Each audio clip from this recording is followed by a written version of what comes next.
welcome back everyone to Partnerships on Purpose. And as always, we come up with some really interesting topics over here. Things come up in our world all the time, and sometimes when we're recording other podcasts, topics come up.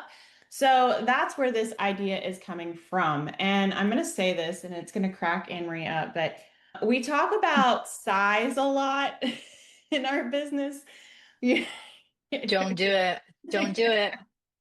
Everybody's algorithm's But going to truly, change. like, okay, in a partnership world, like for serious, we do talk about list size. We talk about list size a lot, right? We talk about what's your audience, what's your reach. It's all around creating visibility for other businesses. And, for us, size doesn't matter that much.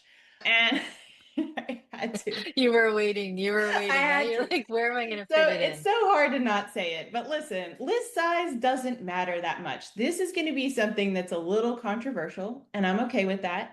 We've been in the partnership world.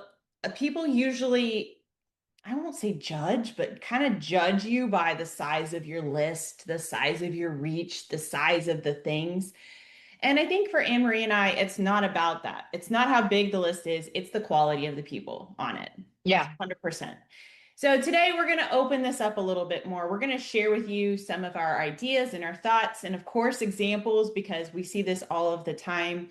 Anne Marie, do you want to kind of like tap into this? Because I know you have a different perspective about people who are asking, hey, what's your list size? Like, how do you Yeah. feel about Well, that?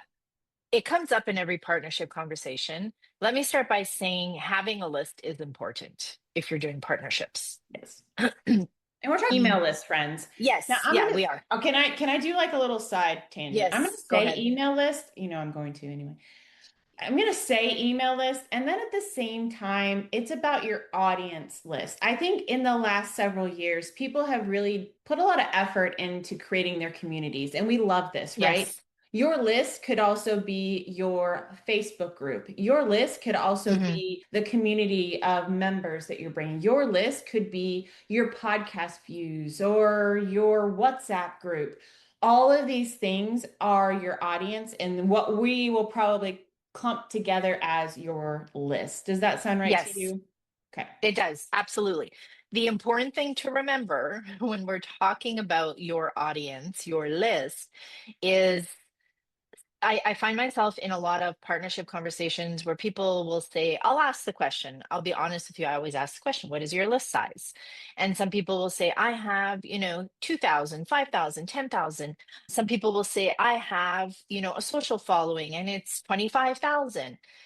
So I think that's great. But even more important than that is how many of those people on your email list, in your communities, on your social media are actually engaged in what you're doing? That Hmm. is above and beyond the most important thing that you can tell a partner, a collaborator, somebody you're having a conversation with.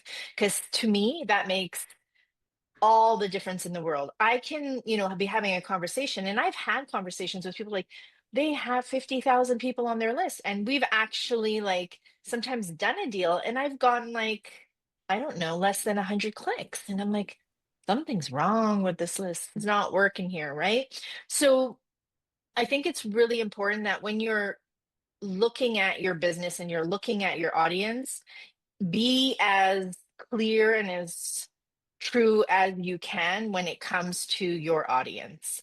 It's much Yeah. better to say, hey, you know what? I have, I don't know, 1,000 people that follow me on social, and 80% of those people are really engaged in the content that I am sharing with them, than saying you have 5,000 and, 50 of them engage.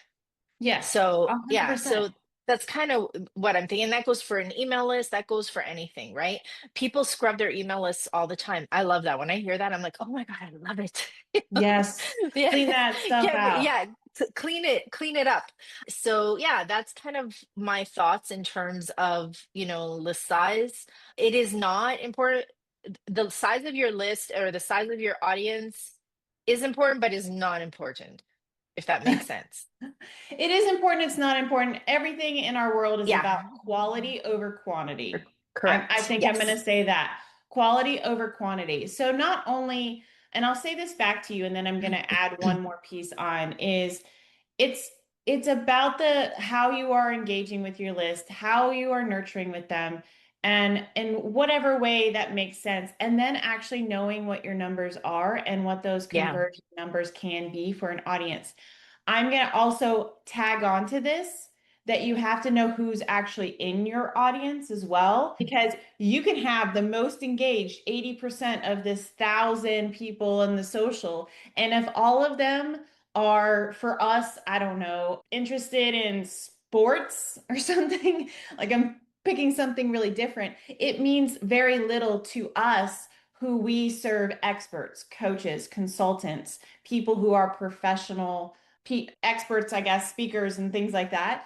Those are two different types of audiences. So not only knowing what your quality of your audience is, but who's actually in it, that can make or break a deal. To your example, you Mhm. had 50,000 people on an email list. They sent it 100 clicks. That might have just been an audience mismatch. It's not that that list is bad. It's not that anything else. And I know we have gone through an episode about debrief calls and why this is important and really Mhm. diving into what those numbers are.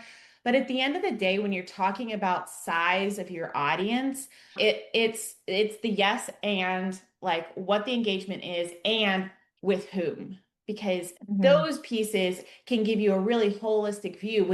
When somebody comes to you and asks you what your list size is, you're like, here's what the list is. I have X amount of people. I clean and scrub the list often, and I think maybe we should define what that means real quick, just so that everybody on can understand. And then it is of these types of people. And you can segment like in emails and things like that.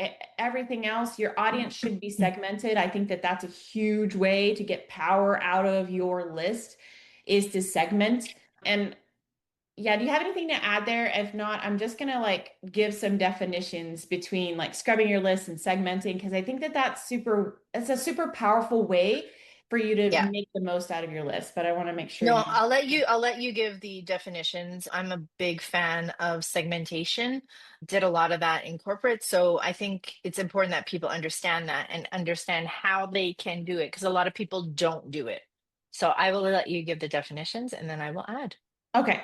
So we've talked a couple things here, and we're just going to add definitions so that if you're out into the partnership world and this is your first kind of experience with it, we don't want to leave anybody blind. So we talked about scrubbing the list, and what that means is on an email list, you have people who will unsubscribe. You'll have people who will say they don't want to see your content. It's called D&D sometimes, like do not contact kind of stuff, or they're literally not engaging, as in they haven't opened anything, they haven't, nothing. And you can see that in your email provider. Now, a lot of lists will automatically scrub, as in remove those people from the email, the active email list that you're sending to. Doesn't mean you need to remove them from your list necessarily, but your active email list is huge and you need to know who's on that. And to scrub it means that you have a really clean number. If we have, say, 10,000 people on an email list, and we're just talking small numbers, but if we have 10,000 people on an email list and 5,000 of them are actively engaging, it'd be advantageous to take that other 5,000 and remove them from the emails that you're actually sending consistently. Then when you're talking to partners, you're actually saying, hey, I've got an active list of 5,000 people and we have an open rate of whatever the number is. So now you've scrubbed the list of all the people who are not engaging. The other thing that that does is that tells Google and everybody else that you're sending emails to that you have people who are opening your emails. It's higher deliverability. That gets into a whole nother level of crazy that we need an expert for because I know enough about it. But I do think it'd be very interesting to bring in. The other piece, so that's scrubbing. The other piece, I get so excited about this, right? I get so fancy. The other piece is segmentation. And you can do segmentation through surveying, link clicks, all kinds of different ways inside of your emails. Often, if we are sending out a certain promotion and it's about a certain topic, we'll tag the people that click on that because it's safe to assume that those people would want to see the same type of content next time. or if we're sending for a certain partner and we know that that partner, like we've had Valerie Del Grosso before on our podcast. She's a wonderful human, absolutely great. If you haven't listened to that episode, please do. She kind of opens up a little bit more about legally how we should be doing marketing to our partners. But if we have a link on our email that goes to Valerie's content, it would make sense that other people would be interested in that same sort of information later on. So tag them, segment them, and then you can use that information in future when you have a partner and they're like, hey, do you have any people who would be really interested in hearing from a tax expert, for example? Pretty good to say that if somebody's interested in lawyer information, they're probably interested in tax information. Now we can create a really healthy partnership in that. So I get a little too geeky on this, don't I? No, that's okay. You're like That's glazed great. over Yeah, there. yeah, You're yeah. No, like, no, yes, no. yes, I yes. just, no, I was just thinking. So I want to go back to the scrubbing Go back to scrubbing. because the example that you used is interesting, but what happens in a situation, when you said like you have 10,000 and five that only 5,000 engaged, what really scares people, right, is when you say remove that other 5,000. People go into full on panic mode, right? Because they're like, oh my God, no, I did so much to get 10,000. But it is actually the best thing you can do for your business to remove those people. So don't be afraid to do that. And then when you're doing partnerships and having conversations with people, then you're going to see everything's just going to perform so much better because these people are genuinely interested in what you're doing. So that's what I want to say on scrubbing. And I think it's important. There is a situation and I'd have to go find out, but make sure that your email provider doesn't automatically remove the people and delete them because it did happen to one of our clients and they lost everybody and it was a Mm. real like mess. So just make sure you're looking at all your settings with your email provider and make sure that it's being done the right way and you're setting some criterias, parameters around, when people are removed and at what point.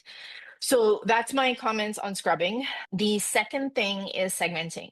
So yes to everything you said. I am going to encourage everybody listening to this because I'm going to geek out on it now is find out as much as you can about your audience.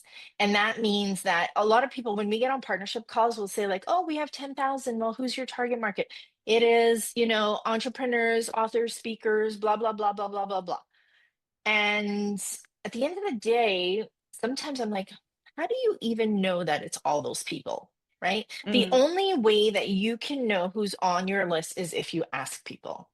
And what's really great is some people do this on a yearly basis. Like they just like do a little survey, right? We're doing a survey with our lists right now where we're asking people those questions. What do you do? What kind of business do you have, right?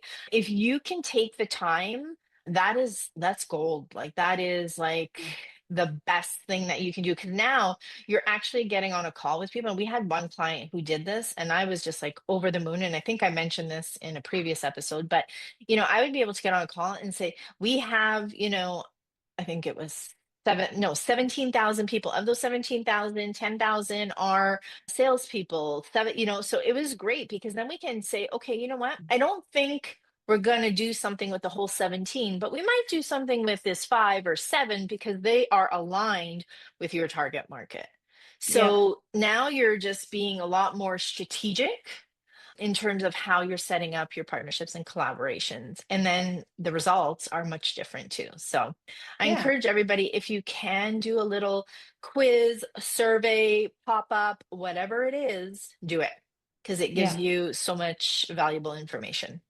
100%. I'm going to tie this all together. Obviously, this is something we believe in a big way when we work with clients, when we work with our members, we talk with them about how they are managing their audience and documenting that. And it can get a little scary about removing some of those people. It might be the same thing. I don't do a ton inside of Facebook groups, so I'm just going to state that. But I know it's the same thing inside of our communities. When we are working with people who have decent communities, and I'm talking about like paid membership communities.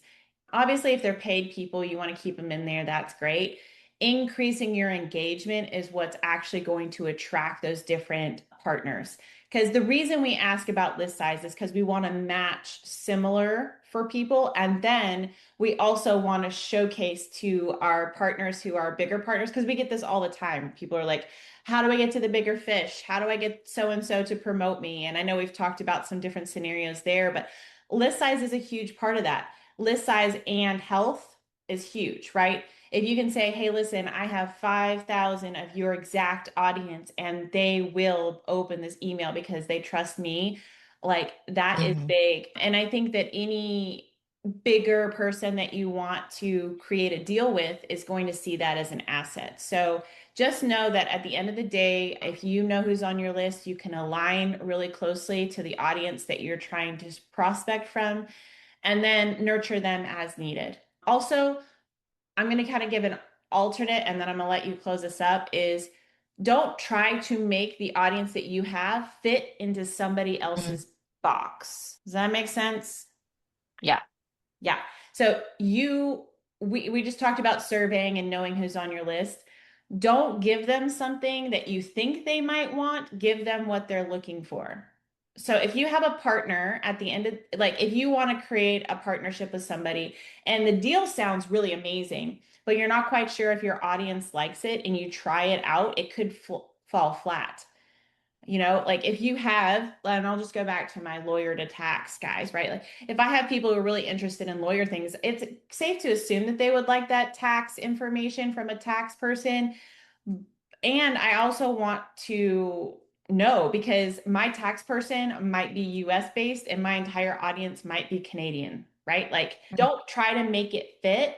Make sure you understand who your audience is, and you only know that if you're surveying them and making sure that the alignment is there and it just makes sense. That's how good partnerships happen. We get people all the time who will come to us and they say, oh, I've tried partnerships before, it doesn't work. And Anne Marie and are like, okay, get on a call, let's talk about it. Because more than Yeah. likely, the deal that was set up wasn't set up correctly. And we can probably find the shortcomings in that and give it a try again. So, anyway, just Yeah. kind of a different thought process. Like, you don't have to make everything fit your audience. No, you don't. But always be open Yes. to a conversation and talking about it. And I'll give you an example. I was on a call last week and I did exactly everything we just said. And I was like, I just said it. I said, I don't think my audience is the fit for you. Right. And I just went on and I said, why? And I said, these are the next steps and this is what we should do. And she says, I have to ask you a question. She's like, why do you think it's not a fit? And I'm like, okay, maybe I've misunderstood something. Tell me why you think it is a fit, right? So it was interesting because then we had a conversation, right? And I was like, okay, I can see, right, where we're going with this. I didn't say, yes, let's promote each other. I said, okay, what can we do to test the waters? Because sometimes it does happen where you're like, oh, this is not a fit, or hey, I really want this to work. Have the conversation because there's other ways that you can do partnerships that don't mean promoting to each other's lists, right? So Mhm. I always, and I've said this in some other episodes, go on a first date, see if you like each other. And if you do, then you can set up something else. Have your debrief call, right? Chat afterwards, after your date, talk about it, and then set something else afterwards. So I think do you have anything else to add, Bernie? No, I'm No. good. Okay. So we're just going to go back to, and I'm going to close it off just because it's going to make Marie smile. Size does not matter. But like we said, do your due diligence, look at your list, know your audience, know as much as you can about your audience. And I think, yeah, I think the word is audience, not list. That can be social, that could be your podcast following, that could be your email list, that could be your communities. All of those count. So it's really important to look at that. And when you're having conversations with people, just be open. Just know an audience is important. So if you're just starting off, you want to start to build that because when you're going to have those conversations, that's what you're going to share with the person who's on the other end of the line. So on that note, I want to thank you all for joining us today, and we look forward to seeing you on our next episode. Thank you. Bye.